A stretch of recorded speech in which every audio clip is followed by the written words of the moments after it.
Hello everyone, in today's video I'll show you on how you can turn on the keyboard light on your HP Elitebook 840G3. So it's going to be extremely simple.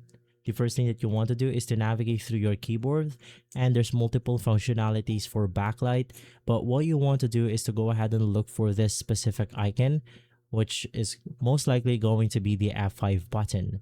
So you want to go ahead and locate this, you want to press it, and if that didn't work, you want to press the function key, which is going to be this one, and at the same time you want to hold press the F5 button.